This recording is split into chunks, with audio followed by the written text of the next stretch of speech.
সংসারের জন্য নিরলস পরিশ্রম। একজন গ্রামের বউয়ের গল্প। একজন সাধারণ গ্রামের বউ সারাদিনের জীবন মোটেও সহজ নয়।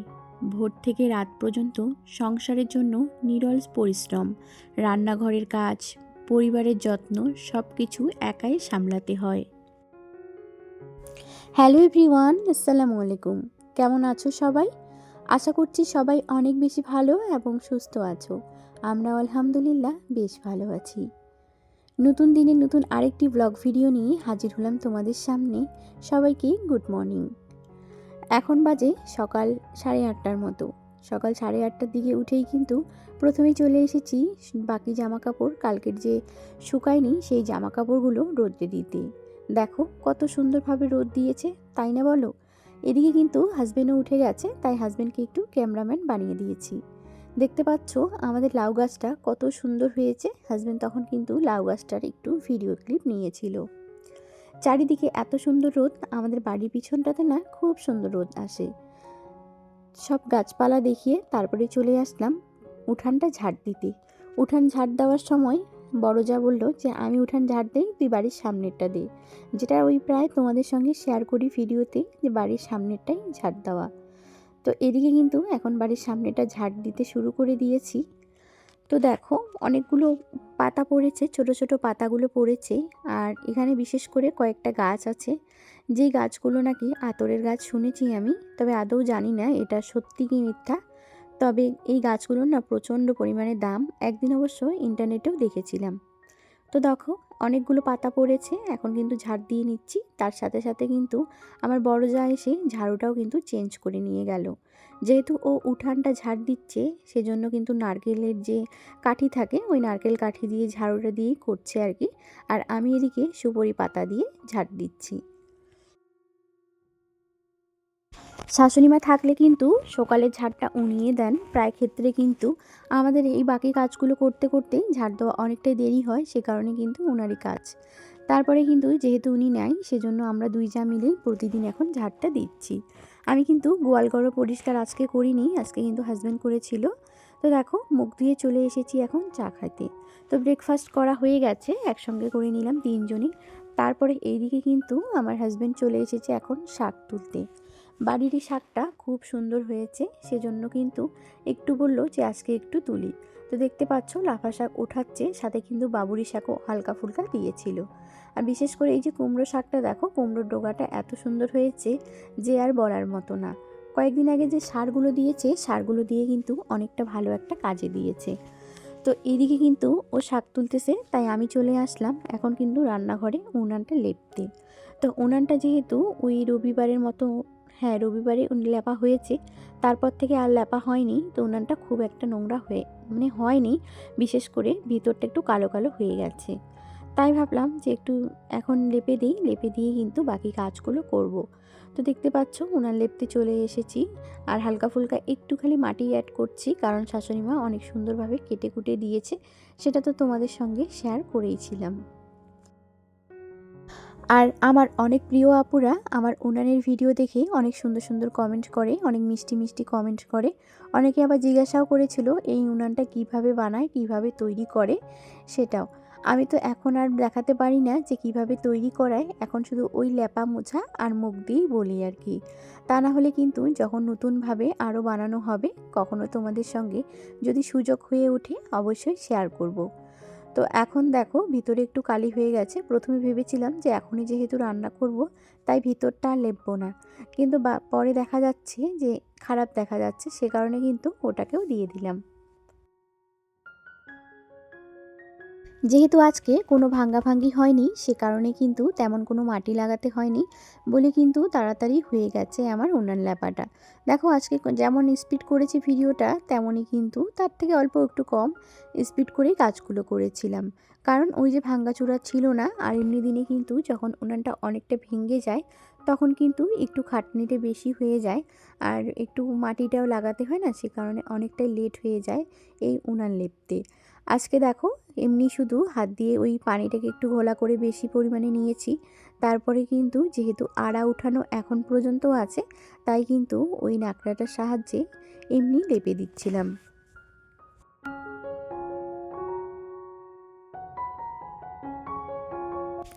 উনানটা লেপে মুছে চলে আসলাম এখন ঘরে। যেহেতু এখনই মুছে দিলাম সে কারণে কাঁচা কাঁচা আছে। আর এখন যদি উনানটা ধরাই তাহলে কিন্তু সাইডগুলো ভেঙে যাবে লাকড়ির মানে চোট পেয়ে আর কি। সে কারণে চলে আসলাম ঘরে। ঘরে এসে ভাবলাম আগে বিছানাটাকে গুছিয়ে নেই। তো দেখো এইদিকে আমি বিছানা গোছাচ্ছি আর ওদিকে কিন্তু বাবুরা খেলা করছে। আমার জায়ের ছেলে আর বাবু মানে 2 ভাইয়ে ওরা খেলা করছে। আর এদিকে আমি কিন্তু আমার কাজগুলো করে নিচ্ছি। তাদের সঙ্গে বারবার আমাকে কথা বলতে হচ্ছে, কারণ 2টা বাচ্চাই তো অবুঝ। এখন তাদের ওরকম বুঝ জ্ঞান কিছুই হয়নি। সে কারণে কিন্তু অত্যাচার, মারামারি, ঝগড়া, বিবাদ লেগেই থাকে ওদের মধ্যে।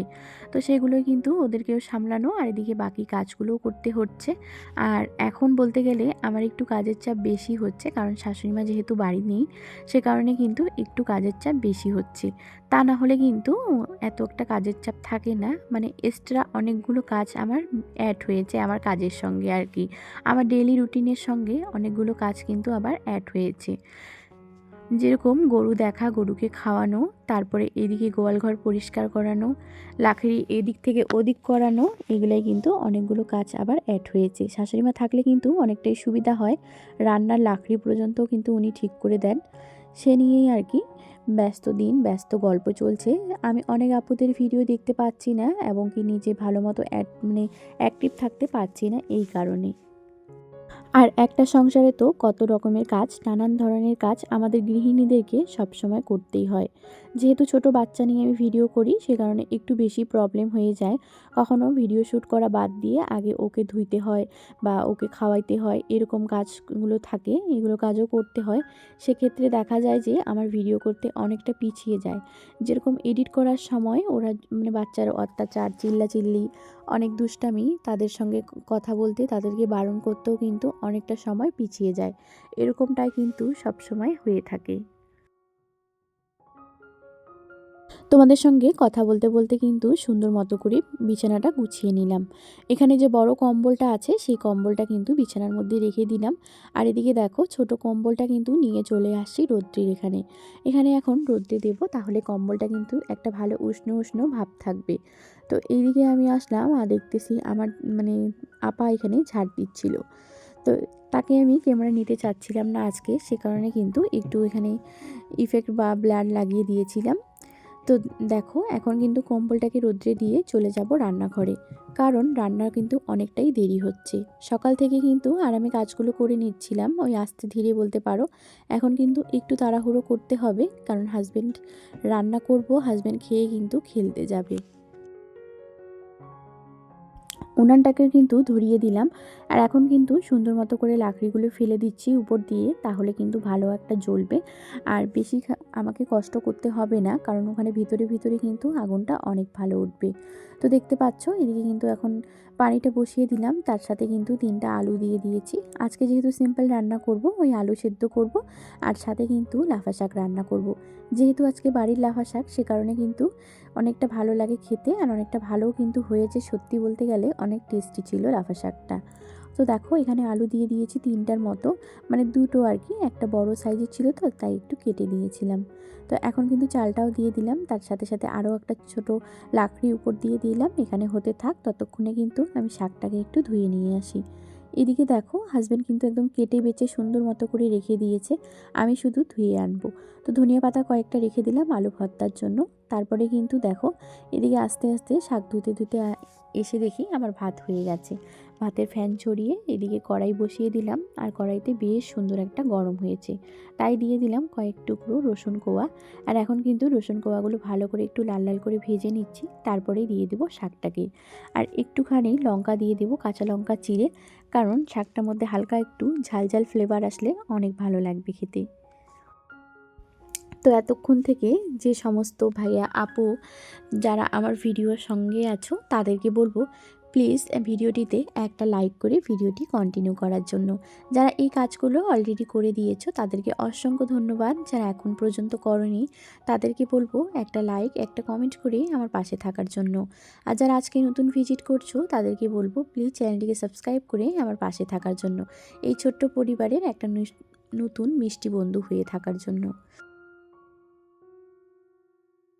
এদিকে শাকটাকে হালকা একটু নুন দিয়ে বসিয়ে দিলাম।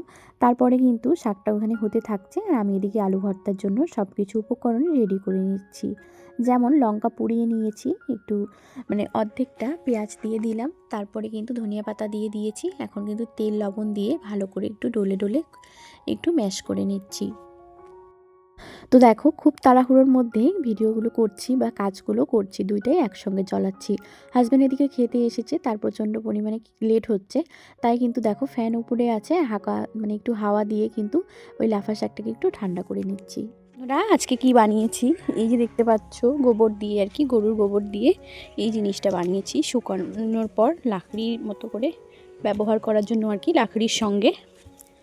সে কারণে দেখো কতগুলো বানিয়েছি, অফ ক্যামেরায় করেছি কাজগুলো, তাই না। আজকে অনেকটা লেট হয়ে গেল স্নান করতে, আর এখন বাজে প্রায় 3টা 3। এখন একটু ভাত খেলাম, খেয়ে আবার আসলাম এদিকে তোমাদের সঙ্গে শেয়ার করব বলে। কাপড় ধুয়ে দিয়েছি, দেখো কতগুলো কাপড়ও ধুয়ে দিয়েছি। ওই যে ওইগুলো আমাদের কাপড়, অনেকগুলো কাপড় ধুয়ে দিয়েছি। সাথে হাজব্যান্ডের আবার জ্যাকেটটা ধুয়ে দিলাম, জানো তো। এখন জ্যাকেট ধুয়ে দিলাম, কি করব, কাজ করতে করতে আজকে আমার অনেকটাই লেট হয়ে গেল। আসলে আমি বিশেষ করে অফ ক্যামেরায় যতগুলো কাজ করি তার মানে অন ক্যামেরায় আর কি যতগুলো কাজ করি তার দ্বিগুণ অফ ক্যামেরায় কাজ করি, তার জন্য তোমাদের সঙ্গে শেয়ার করতে পারি না। যেরকম অনেক কিছু কাজ করলাম যেগুলো আজকেও শেয়ার করতে পারিনি। ওই যে মাটি নিয়ে এসেছি উনান মোছার জন্য আর কি বলতে পারো, উনান মোছার জন্য মাটি নিয়ে এসেছি। তারপরে এগুলো করলাম, আবার গরুকে খেতে দিচ্ছি, গরুকে একটু সরিয়ে দিলাম ওই জায়গা থেকে, আরও একটা অন্য জায়গায় দিলাম।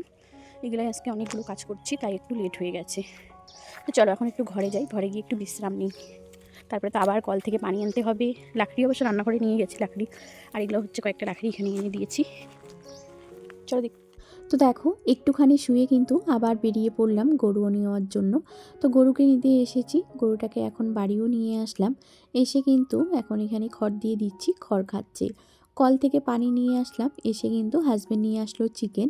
এখন কিন্তু আবার রাতে রান্না শুরু করে দেব। তো দেখো, ওইদিকে কিন্তু ভাত বসিয়ে দিয়ে এদিকে চলে আসলাম চিকেনটা ধোয়ার জন্য। সব কিছু একদম উপকরণ রেডি করে তারপরে রান্না করছি, কারণ ভিডিওটা আজকে অনেক বড় হচ্ছে, সে কারণে কিন্তু কেটে বেছে একটুখানি করেই নিয়েছিলাম। তো এইদিকে কিন্তু আমি এখন চিকেন রান্না করছি, আর এদিকে আমার হাজব্যান্ড কিন্তু এখন রুটি করে নিচ্ছে। আমি ভাত করেছি, তবু কিন্তু তার নাকি রুটি খেতে ইচ্ছে করছে, সে কারণে। কেমন লাগলো আমার আজকের ভিডিওটা অবশ্যই জানিও। এতক্ষণ পাশে থাকার জন্য ধন্যবাদ।